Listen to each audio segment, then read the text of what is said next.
ఈ రాష్ట్రంలో జగన్మోహన్ రెడ్డి గారిని ఏదో చేయాలి, వైఎస్ఆర్ పార్టీ ఎమ్మెల్యేలను ఏదో చేయాలి అనే శాడిజంతో ఈరోజు అతను ఆల్కహాల్ కూడా తాగి ఉండాడు.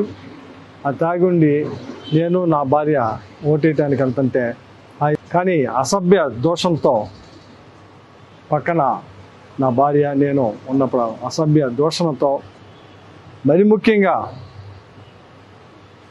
ఏదైతే ఈ చిన్న కులాల్ని బహిరంగంగా తిట్టాడు. మాలా మాదిగలకు అండగాసే పార్టీ, మైనార్టీలకు అండగాసే పార్టీ, ఇట్లాంటి పార్టీలో ఈ లంజోడుగా అసలు కమ్మాడేనా, వీడు కమ్మాడేనా, ఈ మాటలు సేమ్ వర్డ్స్ నన్ను పట్టుకొని నా భార్య ముందు అక్కడ ఓటర్స్ అందరూ ఉన్నారు, చాలామంది ఉన్నారు, చాలామంది కమ్మాళ్ళే ఉంది, ఎస్సీలో ఉన్నారు, మైనార్టీలో ఉన్నారు. ఎందుకంటే మా నగర్లో కమ్మాస్ ఉన్నారు, ఎస్సీస్ ఉన్నారు. నేను ఓటేసే బూతు 4 వార్డులు సంబంధించింది. అక్కడ ఎస్సీ, ఎస్టీ, బీసీ, మైనార్టీ, కమ్మ వీళ్ళందరూ ఉన్నారు. వాళ్ళందరి ముందే అన్నాడు ఈ లంజా ఆడుకొని నన్ను, అంటే కమ్మాడిని కాబట్టి, ఎందుకంటే అతను నేను ఇద్దరం కమ్మాలమే. ఆ రకమైన భాష వచ్చినప్పుడు ఏంట్రా నువ్వు మాట్లాడేది అని చెప్పి నేను చేయి చేసుకున్నా, నిజమే ఏంట్రా నువ్వు మాట్లాడింది అని చెప్పి చేయి మీద ఇలా వేస్తే ఈ రకమైన భాష, ఎందుకంటే ఈ తెనాలి ప్రజలందరికీ తెలుసు నేనేంటి అలాంటి. కానీ దీన్ని వర్గీకరించి అన్న మాటలను ప్రజెంట్ చేయకుండా ఏబిఎన్, TV5 లేదు ఫేస్బుక్లో వీటితో ట్రోలింగ్ చేసుకుంటూ తెలుగుదేశం పార్టీకి ఏదో సింపథైజర్గా తీసుకురావాలన్న ఉద్దేశంతో దీన్ని రకరకాలుగా మలుస్తూ ఉన్నారు.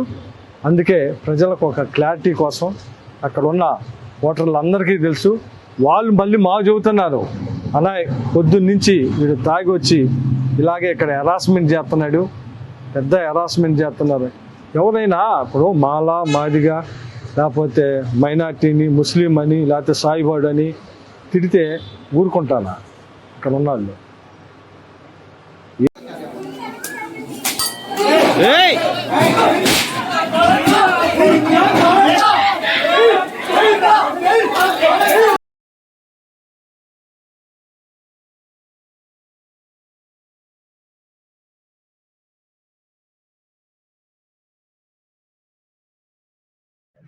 ఇప్పుడే ఇందాక తెనాలిలో ఒక ఇన్సిడెంట్ జరిగింది.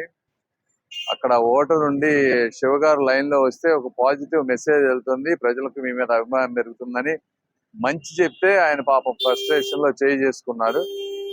ఆ చేయి చేసుకుని తర్వాత ఒక 10-20 మంది రౌడీలు వచ్చి వాళ్ళ ఇంటి మీదకి వెళ్ళి దాడి చేయడం ఇది కరెక్ట్ విధానం కాదు. దీనివల్ల ఈ ఓటింగ్ శాతాన్ని తగ్గించాలని ఏదన్నా చూస్తే జనం కూడా మీరు అర్థం చేసుకోండి. వాళ్ళు కొట్టిన చెంప దెబ్బని మీరు ఓటు దెబ్బతోటి ఇంకా ఎక్కువగా వేయండి. ఇక్కడ కూడా గుంటూరు ప్రాంతంలో రజనీ గారు ఒక 50-100 మందిని కుర్రాళ్ళను లేకపోతే రౌడీలను వేసుకొని వెళ్ళి పోలింగ్ బూతుల దగ్గరికి వెళ్ళి డిస్టర్బ్ చేయటం, తెలుగుదేశం పాంప్లెట్లను పంచి అదేదో తెలుగుదేశం వాళ్ళు పంచుతున్నారనే విధంగా సీన్ క్రియేట్ చేసి డిస్టర్బెన్స్ చేసి ఓటింగ్ తగ్గించే ప్లాన్ చేస్తా ఉన్నారు. ఓటర్లు అందరూ కూడా అప్రమత్తంగా ఉండాలి. ఇలాంటి వాటి కవ్వింపు చర్యలకి మీరు కూడా ఆవేశం తెచ్చుకోకుండా, ఎందుకంటే ఆవేశం తెచ్చుకొని మీరు కూడా వైలెన్స్ లో పార్టిసిపేట్ చేస్తే వాళ్ళు విన్ అవుతారు. కాబట్టి మీరు ప్రశాంతంగా ఉండి పోలీసులకు ఇన్ఫార్మ్ చేసి, అయితే మా లాంటి వాళ్ళకి ఇన్ఫార్మ్ చేస్తే మేము పోలీసులతో మాట్లాడి ఓటింగ్ పర్సంటేజ్ 80-85% వచ్చే విధంగా అందరూ కూడా కృషి చేయాలి. ఎవరన్నా రాకపోతే వాళ్ళని ఇంటికి వెళ్ళి తీసుకొచ్చే మార్గం చేయాలి. రేపటి నుంచి ఇది ఎవరైతే చేశారో రేపు చూసుకుందాం వాళ్ళ సంగతి. ఈ రోజుకి మాత్రం ఓపికగా ఉండండి మీరు తప్పకుండా.